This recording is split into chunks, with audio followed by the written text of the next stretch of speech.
Do you know what the argyro means in the eye in the Bible, in that teaching of the Lord Jesus, in which he says that before someone wants to take the argyro out of his brother's eye, first he needs to take the post that is in his own eye? In this video, you will understand what the argyro quoted in the Bible is, and what is the meaning of this expression in the teaching of Jesus. Well, for starters, you need to understand that the biblical meaning of argyro indicates basically a cisco or a small stain. So when the Bible talks about the air lingle in the eye, it refers to a small cisco that can disrupt the vision, and this situation is used as a figure of misconduct. The word argyro is used in some biblical translations of two texts of the New Testament, Matthew 7 and Luke 6. And in these texts, this word argyro translates a Greek term that conveys the idea of something dry.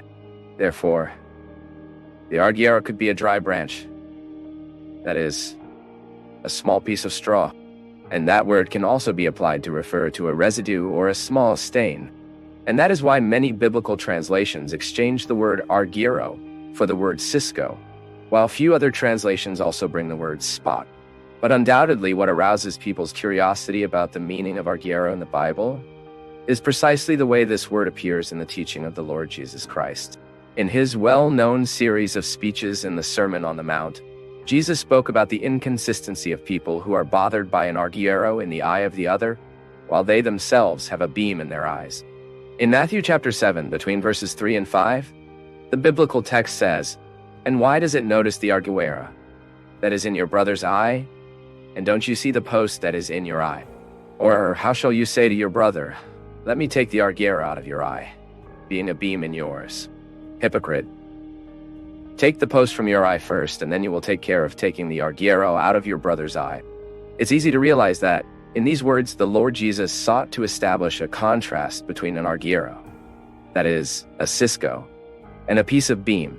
The word beams in this text, or locks in some translations, translates a Greek term that, in its root, communicates the sense of sustaining. Therefore, what Jesus does is contrast a small cisco with a beam, with a support post. And that means that when a person has a large piece of beam in his vision, they can never be able to get the little cisco that hinders someone else's vision. The idea is that it makes no sense to try to correct a failure on someone else when they have an even greater failure. Some people are very bothered by the deformity of others and do not see that they themselves have a much more serious deformity. In fact, those who try to take the argyro out of their brother's eye while ignoring the post that is in their own eye ends up living hypocrisy. Therefore, it is necessary to take the post first from his own eye before he wanted to notice the cisco that is in the eye of the other person. Even Jesus used this illustration in a context in which he spoke about the judgment. But that does not mean that Jesus forbade his followers to judge. On the contrary, it is often necessary to judge. But Christ's followers are expected to practice the right judgment to which they submit themselves. This is clear in verse 5 of Matthew 7, which we already read, in which the Lord Jesus says, "Hypocritical, first takes the post from your eye, and then you will take care of taking the argyro out of your brother's eye."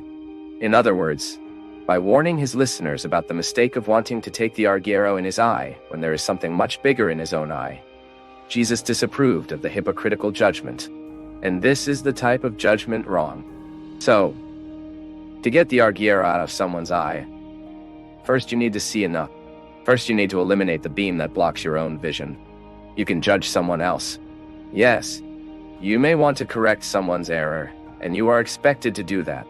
But first you need to check if you submit to this same judgment and approve of it, before you need to analyze if there is no even greater error in you, and if you like to understand the meaning of the argyro in the eye on the Bible.